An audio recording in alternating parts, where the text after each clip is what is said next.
Gioacchino, proprio alla luce di questo, dell'informazione. la mia grande paura è che del tuo libro non parlerà nessuno se non tu. Io non prenderò diritti perché ho rinunciato a ogni diritto del libro per favore dell'autore, che ha fatto un lavoro secondo me unico, perché questo qui, a parte mia moglie, ha avuto una pazienza a starmi appresso per 9 mesi, che non è stato facile, quindi io non ho nessun interesse, per me è un documento che andava fatto e comunque non penso che il libro andrà male, almeno da quelle che sono le prenotazioni fino ad ora. Il fatto che non ne parli nessuno sarà un modo per rendere più orgoglioso chi lo leggerà.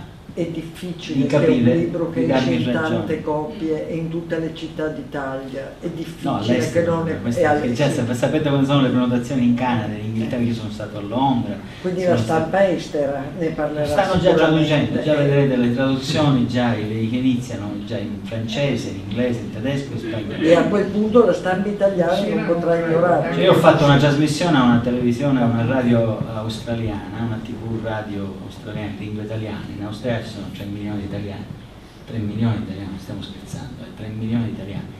E vi dico una cosa, gli italiani in Italia spesso sono disattenti, distratti, si vedono porta a porta, hanno il Grande Fratello, la De Filippi e così via. Ma all'estero, le vicende italiane sono molto più seguite di quanto non sono in Italia. Io vi dico, cioè, se voi domandate il mio nome all'estero, in Australia o in Canada, è molto più conosciuto di quanto non sia. Noi abbiamo tenuto una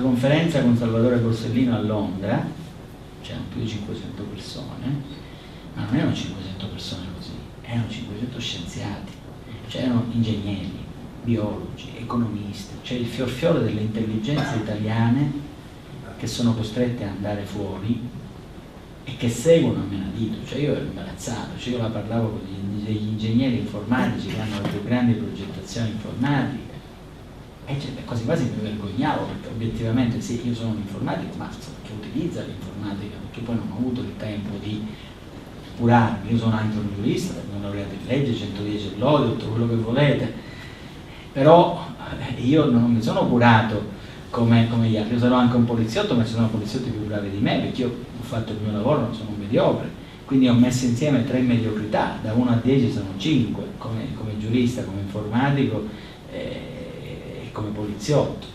Poi magari ho avuto la capacità di fare di questi 3 5 un 15 che in valore assoluto. Cioè, l'integrazione è molto maggiore Però vi dico, a Londra io sinceramente sentivo in imbarazzo a parlare a quel, non perché qui è diverso, per carità, non vorrei, però quelli erano veramente gli sceneravano in un'università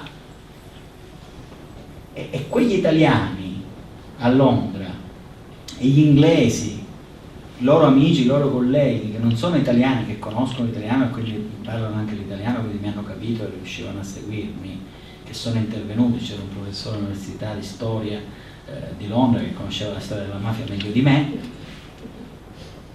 Dovete vedere il livello, la reattività, e io lì a Londra ho avuto proprio la sensazione netta, proprio nel rapporto degli italiani all'estero, noi abbiamo proprio lo specchio di quella che è l'Italia, perché noi per vedere bene l'Italia dobbiamo allontanarci dall'Italia. Cioè è come salire su un aereo, andare su un satellite e guardarla tutta. Andando all'estero voi riuscite a capire qual è la dimensione dell'Italia. Cioè Berlusconi, voi già lo vedete, qui qualcuno lo chiama nano, ma vedete dall'estero sembra ancora più piccolo, proprio è infinitesimale. Cioè, ma com'è possibile ancora questo resiste? Cioè da qua sembra un assurdo, dall'estero sembra un paradosso.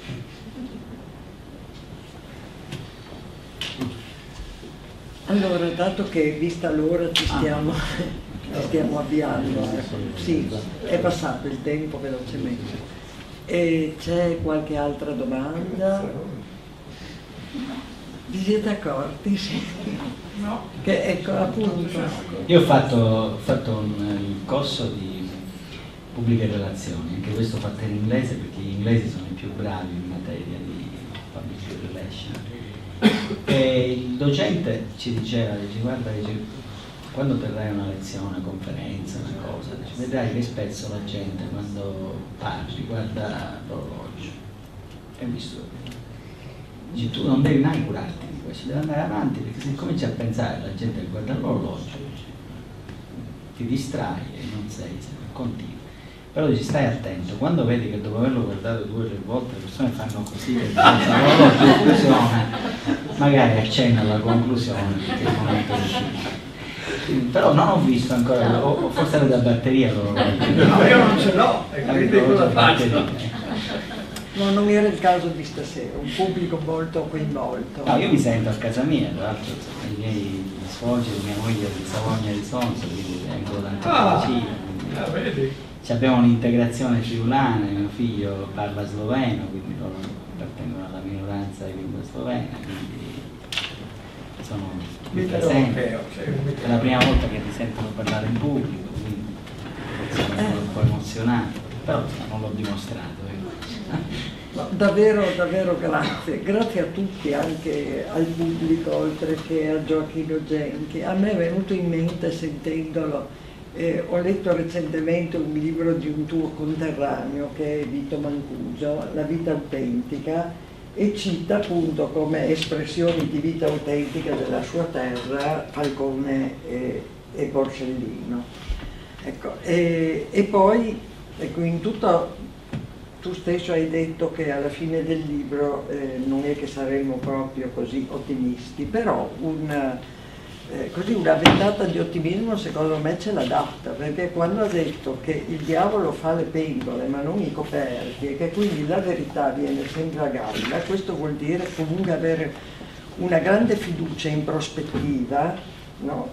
Che io purtroppo non ne sono così convinta, perché vedo che la verità anche di cose di molti decenni fa fatica a venire a galla e che stanno addirittura riabilitando Craxi, per cui la storia può anche poi ripensarsi. Ecco, però mi sembra un messaggio che trovo sia perlomeno incoraggiante, perché credo che uno che ha 3 figli, giovani immagino, no? Può anche dare un messaggio di speranza. No, anche io sono 9 pentole. Vorrei lasciarvi proprio a proposito di questo messaggio con le ultime pagine del libro, che l'ultimo capitolo si chiama Epilogo, che ha scritto l'autore del libro ovviamente, che è Edoardo Montoli, quel ragazzo scrittore bravissimo, che fra i tanti miei amici, Gianni Barbacetto, Marco Travaglio, Peter Gomez, Marco Lillo, eccetera, che molto meglio di lui avrebbero potuto contribuire a questo lavoro. Io ho scelto invece questo giornalista proprio per la originalità, l'indipendenza e la sua provenienza, la sua formazione di autore di libri gialli, di scrittore puro che non capisce nulla di politica, non capisce nulla di giudiziario. Ho dovuto correggere perché non distingueva un procuratore generale, un pubblico ministero, un giudice istruttore, eccetera, insomma un partito da un altro, che però proprio per questa sua verginità, per questa sua purezza ha assicurato quella bontà, quella genuinità, quella pulizia di contenuti che il libro innanzitutto voleva avere.